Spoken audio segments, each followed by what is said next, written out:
Wanadhani asibongo lala. Tumejamu sijifanye uja notice. Wanadhani asibongo lala. Tumejamu sijifanye uja notice. Wambie punde imechoka sana. Tumejamu sijifanye uja notice. Wambie punde imechoka sana. Tumejamu sijifanye uja notice. Get ready, get ready, get ready, get ready, get ready, get ready, get ready. And the news just in is that Kasipul lawmaker Charles Ongondowere has been shot dead this evening at the Nairobi City mortuary roundabout. This is news just reaching our newsrooms, and the lawmaker was reportedly gunned down by two gunmen who were trailing him with a motorbike, and one of them disembarking and shooting him at a close range. And the suspects, according to witnesses who had witnessed the incident, had said that the driver has survived the shooting that happened at about 7:30 p.m. this evening. The ODM lawmaker, who was elected on an ODM party, was pronounced dead on arrival at a Nairobi hospital here in Nairobi. We can report authoritatively that Kasipul MP Charles Ongondowere has been shot dead by unknown assailants this evening at the Nairobi City mortuary roundabout. The lawmaker, according to witnesses, was gunned down by two gunmen who are aboard a motorbike, one of them disembarking and shooting him at a close range. According to the witnesses, further, they said that the evening incident had happened at about 7:30 p.m. and the driver of the lawmaker, elected on an ODM ticket, has survived the shooting.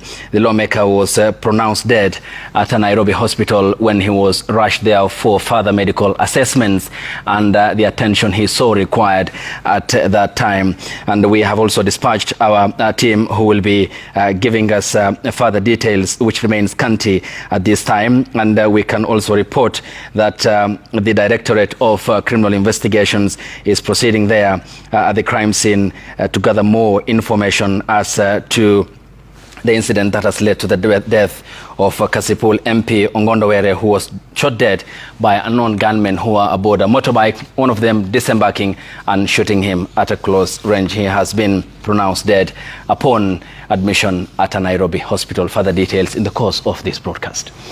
Family. Thank you very much. Allow me to pass my condolences to the great people of Kasipul, the entire Homa Bay. Ongondowere was my brother-in-law, and Ongondowere was an astute politician, one who would never miss sessions of parliament. It is not in darkness that Ongondowere had his life threatened, a matter which he had already reported to the DCI.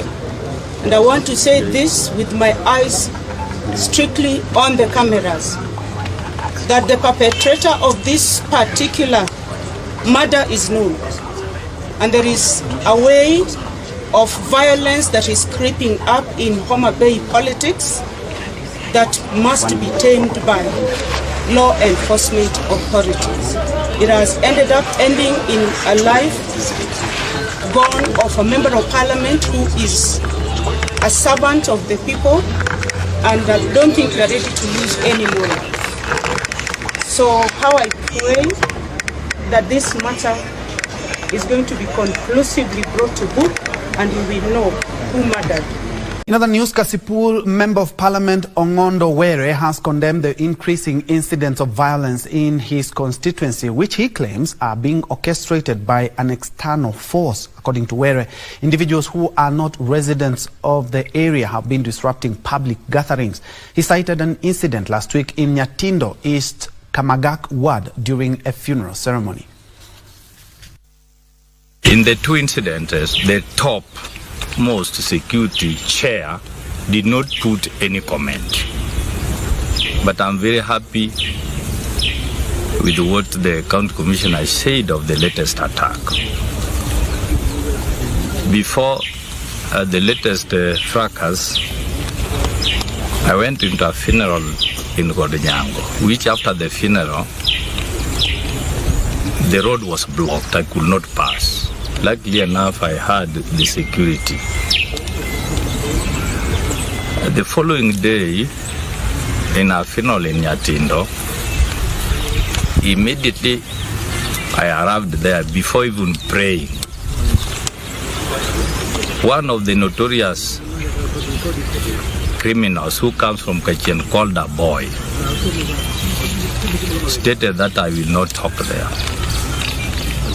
The villagers there were angered. What happened and the process are within investigating agency.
Oh, ngoja.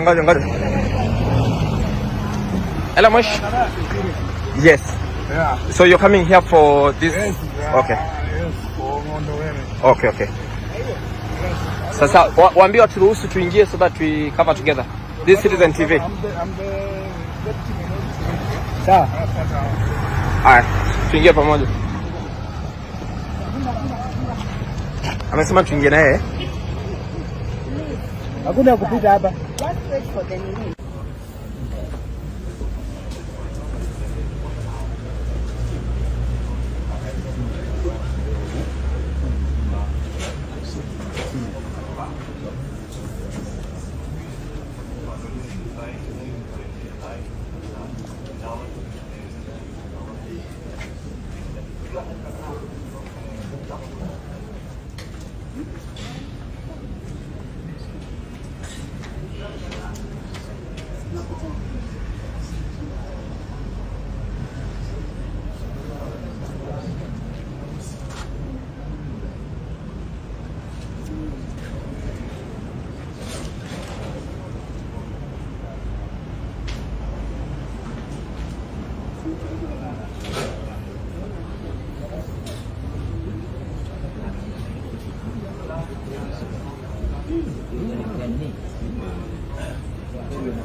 But appears from the preliminary investigation, when did it happen, where, what time, and what was the situation? So the MP left Parliament a few minutes around 7, and then the actual shooting happened at 7:30. around 7:30 on Ngong Road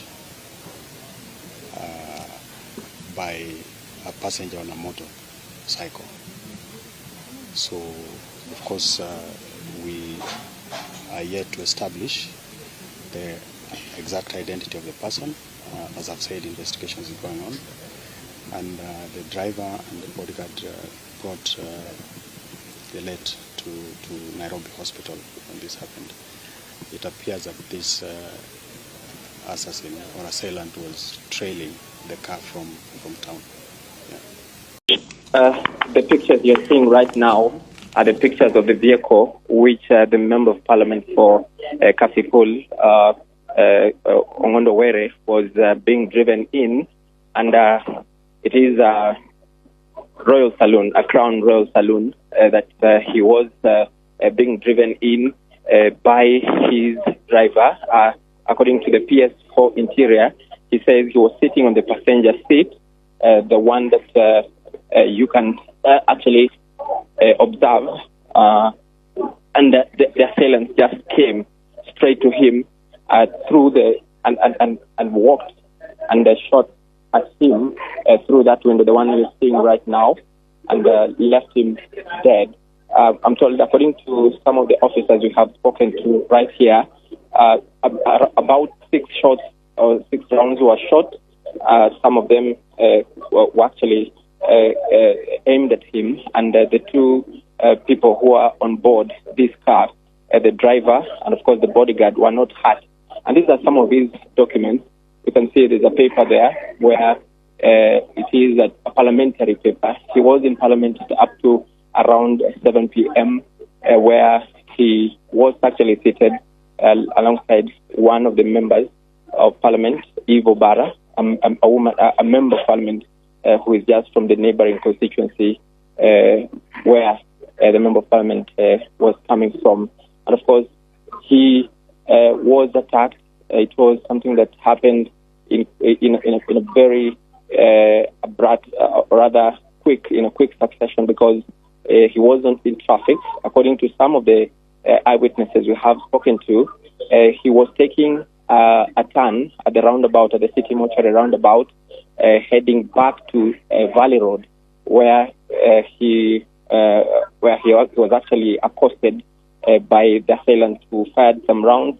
The officers say that the precision that the shots were taken with mean that this was a very well-trained assassin, because the 2 officers who were in the car were not hurt in any way. It's actually them who were helping to drive the vehicle to this side. The driver is still actually here. He's still on the scene and has been on guard. And I think we're sure that he's going to be one of the key witnesses.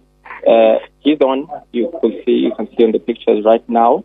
He's one who was a part of the team, which was, he's now getting into the vehicle. That is the driver. And, of course, the police are still trying to piece together the details of that murder incident. And the homicide team, the crime investigation team, is still trying to understand and get the pictures of the situation that transpired. You see, some of his shoes are still there. They are trying to just reenact the situation as it was when that situation happened. The crime scene tapes are just being removed now because this area has been cordoned off for a few minutes now, for a few hours, about 4 hours or so. And the officers here from the DCI side, the officers from the criminal investigation team are just coming in. So these were the driver and the bodyguard who are in that vehicle. You could see some blood stains on his shirt. One of the officers who were in that vehicle, you could see that he was part of the ordeal that happened. The MP was just a few, just a minute or so before, in front of them, when that shooting incident happened. And of course, some members of Parliament are saying it could be politically instigated. It could be something that could have some impact or direction to something that he had reported to the police about 3 months ago in Kasipul constituency. And of course, you could see that the officers are just showing how it would have happened, because the report, the preliminary report of the investigation is still being pieced together. We have seen the Inspector General of Police, Douglas Kanja, alongside his DCI officer, of course, Mohammed Amin, who are there, and they said they will be giving more details after that incident. Remember, this is Nairobi Hospital. It's just a few meters from where the body of Kasipul MP Ongondo Were is lying.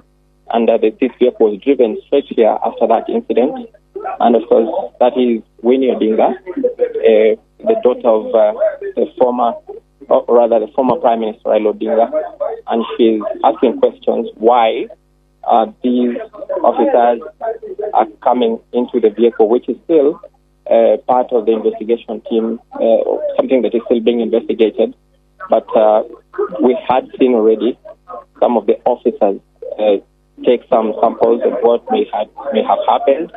And Winnie Odinga is saying that the officers here may be tampering with the evidence of the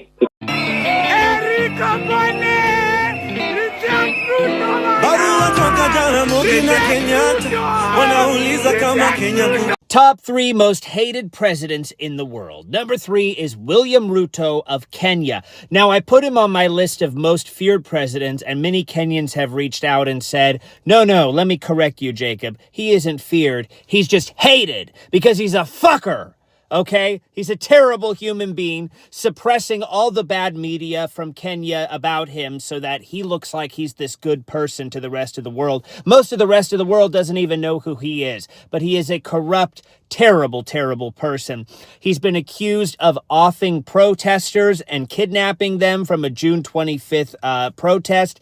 He's been accused of just destroying the Kenyan economy, giving over their airports to corrupt systems. He's been accused of hurting the farmers and making it illegal for them to grow certain crops unless they get a special sort of license, and all this garbage to make him just richer and more powerful. He's a terrible, terrible man. If you like this list and want more about other nonsense, follow me. Leave me a comment with your thoughts on William Ruto. Also follow my wife, Samantha. Number 2 through 1 is also William. My people, reject Finance Bill 2025. Because last year, 24 Finance Bill protest, a lot of Gen Z lost their life because of the same Finance Bill. Say no to Finance Bill. Actually, this is the thing that will make a lot of youths in Kenya lose their lives. Because I have already seen the cabinet has approved it.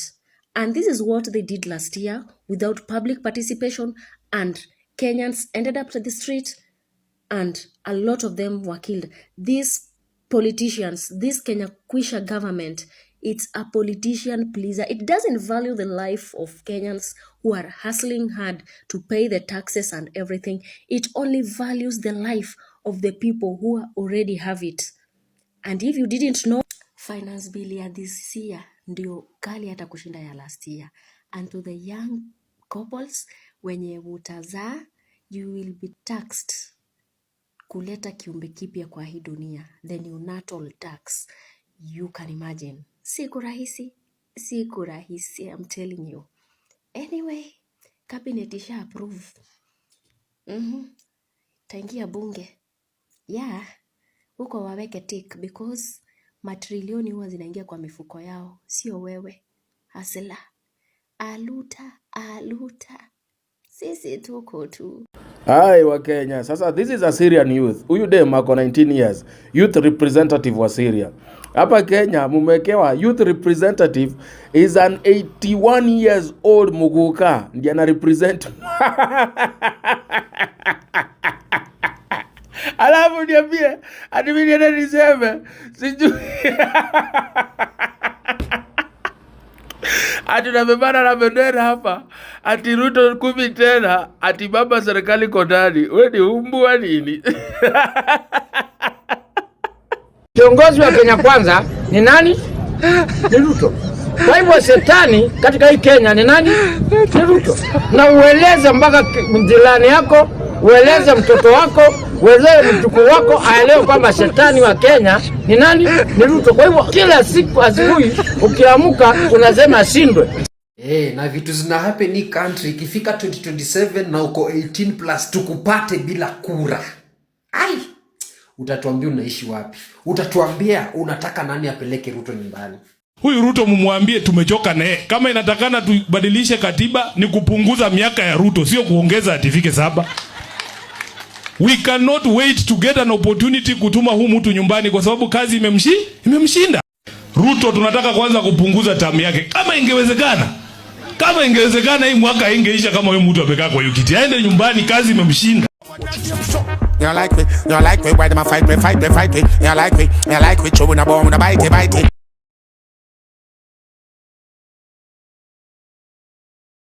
We don't trust them, even if we bust them. We don't trust them, stay far, not touch them. We don't trust them, hope your man a suck them. Informer me say you must them.